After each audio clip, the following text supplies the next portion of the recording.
नमस्कार मित्रों, देश विदेश में आपका स्वागत है। यहाँ पर करते हैं हम लोग देश में हो रही राजनीति पर चर्चा। चलिए आज बात करते हैं दिल्ली का मुख्यमंत्री कौन बनेगा। दिल्ली में भी महाराष्ट्र ही रिपीट होता हमको दिखाई दे रहा है। महाराष्ट्र में भी बीजेपी को जैसा बहुमत या कहें महायुति को जैसा बहुमत प्राप्त हुआ था, उसके बाद लगातार सब कुछ तो बड़ा आसान है, मक्खन है। आराम से यहाँ पर देवेंद्र फडणवीस मुख्यमंत्री बन जाएंगे। 10 दिन बीत चुका था, लेकिन वहां पर कौन बनेगा सीएम इसकी रस्साकसी चल ही रही थी। इवन अभी भी आप देखेंगे तो महाराष्ट्र में सब कुछ स्थिर हमको दिखाई नहीं दे रहा है। एकनाथ शिंदे कभी भी वहां पर रूठ जा रहे हैं। अगर हम दिल्ली की बात करें, तो दिल्ली में भाजपा की यहाँ पर गठबंधन की सरकार तो नहीं है एक तरीके से।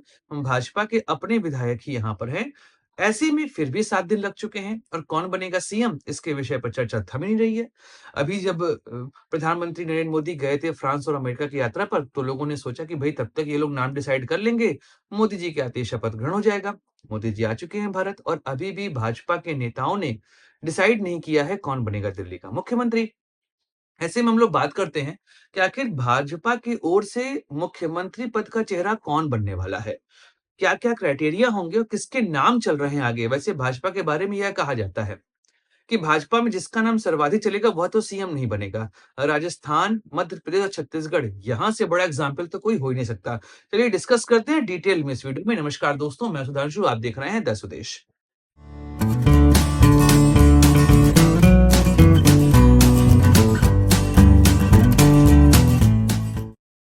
दोस्तों भाजपा में चलिए राजस्थान के केस आप लोगों को समझाता हूँ। राजस्थान में हुआ क्या था। राजस्थान का चुनाव होना था 2023 में, तो महारानी दिया कुमारी जो कि वहाँ की राजपूत समुदाय से आती हैं, वह भाजपा के बड़े नेताओं के साथ मंच साझा करते हमको दिखाई देती थी। जहाँ भी रैली होती थी उनका चेहरा आगे रहता था।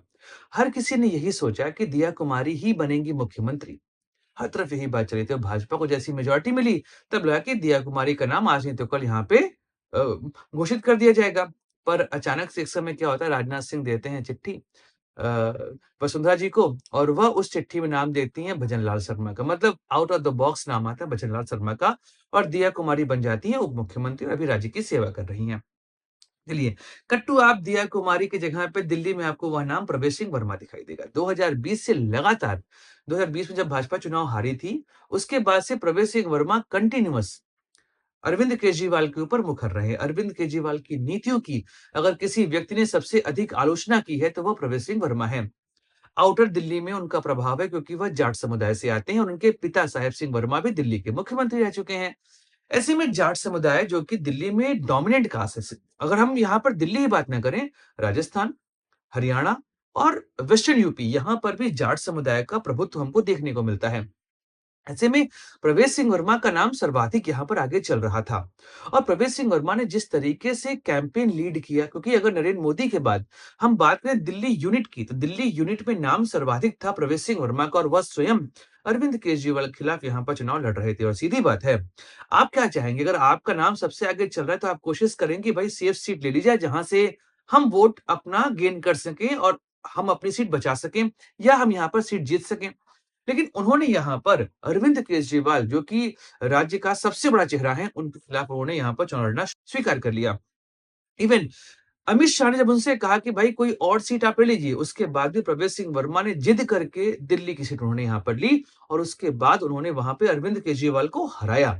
ऐसे में वह नाम सर्वाधिक चल रहा था क्योंकि आने वाले समय में उत्तर प्रदेश में होने वाले हैं चुनाव, 27 में होगा। ऐसे में वेस्टर्न यूपी में भाजपा को जाट वोटर्स का सपोर्ट चाहिए और प्रवेश सिंह वर्मा अगर यहाँ पर सीएम बनेंगे तो उसका प्रभाव आपको वेस्टर्न यूपी में होता दिखाई देगा।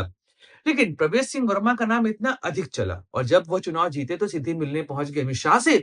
उसके बाद तो यह लगा कि भाई आज नहीं तो कल सीएम पद के लिए प्रवेश सिंह वर्मा की घोषणा यहाँ पर हो जाएगी।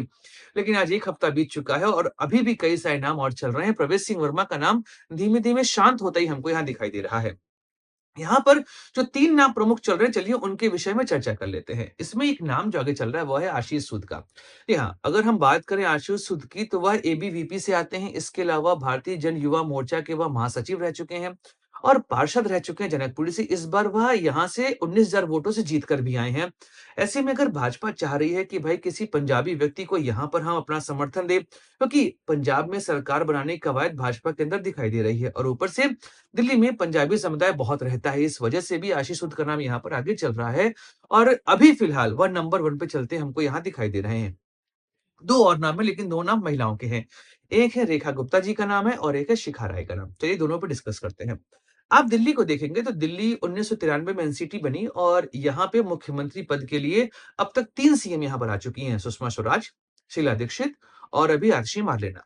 यह 3 यहाँ पर महिला मुख्यमंत्री हुई हैं और भाजपा के 21 राज्यों में सरकार चली, या तो उनकी अपनी या उनके गठबंधन की।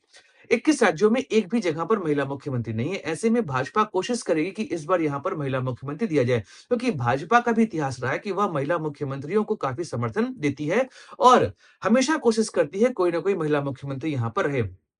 आप देखेंगे आनंदीबेन पटेल का नाम आएगा, उमा भारती का नाम आएगा, सुषमा स्वराज का नाम आएगा, वसुंधरा सिंधिया का नाम आएगा। यह सभी नाम रहे हैं जो भाजपा की ओर से यहाँ पर मुख्यमंत्री रही हैं महिला की तरफ से। ऐसे में यह दोनों नाम, क्योंकि रेखा गुप्ता और शिखा राय। रेखा गुप्ता की जो पूरी अपब्रिंगिंग है वो आरएसएस के अंदर ही हुई है। एबीवीपी में रही हैं, भारतीय जन युवा मोर्चा में रही हैं और आरएसएस के बहुत करीबी हैं। ऐसे में हो सकता है उनका नाम यहाँ पर एज़ अ सीएम कैंडिडेट हमको अनाउंस होते दिखाई दे दे। इसके अलावा शिखा रॉय, जो कि ग्रेटर कैलाश से जीत कर आई है, वहाँ पर उन्होंने सौरभ भारद्वाज को हराया है।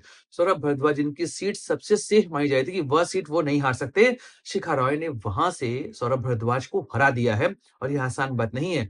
और वह फेमस हुई थी 2011 में, जबकि जम्मू कश्मीर में कर्फ्यू लगा था और उन्होंने वहाँ पर लाल चौक पर तिरंगा फहराया था, वहाँ से वह यहाँ पर सामने आई थी। इसके अलावा ग्रेटर कैलाश में वह पार्षद भी रह चुकी हैं। इस तरीके से उनका नाम भी यहाँ पर प्रमुखता से आगे हमको आता दिखाई दे रहा है। एक और नाम है भाजपा के अध्यक्ष दिल्ली के, सतीश उपाध्याय।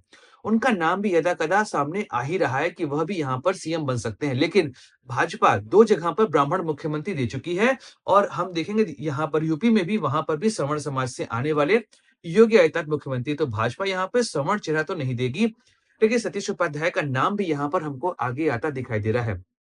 इसके अलावा विजेंद्र गुप्ता जी का नाम भी यहाँ चल रहा है। अब वह भी आते हैं बनिया समुदाय से और भाजपा का कोर वोटर हमेशा रहा है बनिया समुदाय। तो क्या पता वह यहाँ पर मुख्यमंत्री बनते आपको दिखाई दें। लेकिन भाजपा कब बनाएगी मुख्यमंत्री, इसके विषय में केवल भाजपा ही जानती है। लगातार बैठक चल रही है। अगर हम देखें तो विधायक और सांसद सब बैठकर बात कर रहे हैं। भाजपा की टॉप लीडरशिप लगातार बैठकर बात कर रही है। लेकिन अभी भी वो निर्धारित नहीं कर पाए हैं कि यहाँ पर कौन बनेगा मुख्यमंत्री। लेकिन रमेश सिंह वर्मा का नाम एक दौर पे सबसे आगे चल रहा था, लेकिन वर्तमान समय में उनका मुकाबला आशीष सूद, शिखा रॉय, रेखा गुप्ता और सतीश उपाध्याय से होता हमको यहाँ पर दिखाई दे रहा है। बाकी लग रहा है कल परसों में जहां तक है कि हमको खबर मिलेगी कौन बनने वाला है सीएम, क्योंकि अब मोदी जी आ गए हैं भारत। अब होगी बैठक और बैठक के बाद होगा नाम फाइनल, उसके बाद ली जाएगी शपथ 18 या 19 के आसपास। बाकी देखते हैं कब होता है ये सब, क्योंकि सरकार को अच्छा खासा बहुमत यहाँ पर मिला है भाजपा को। सरकार बनाना उनकी ज़िम्मेदारी है। जितना लेट होगा उतनी भद यहाँ पर पिटेगी, क्योंकि दिल्ली में पिछले 10 सालों में एक भी काम नहीं हुआ है। ऐसे में सरकार के पास मतलब भाजपा के पास बहुत बड़ी ज़िम्मेदारी है कि दिल्ली को वापस से वह दुनिया का सर्वश्रेष्ठ राजधानी बनाकर यहाँ पर दिखाएँ। दोस्तों वीडियो समाप्त करते हैं। मिलेंगे अगली वीडियो में, चर्चा करेंगे किसी और राजनैतिक मुद्दे की। अपने दोस्त सुधांशु को दीजिए इजाज़त। Like, share, subscribe the channel. जय हिंद, वंदे मातरम। भारत माता की जय।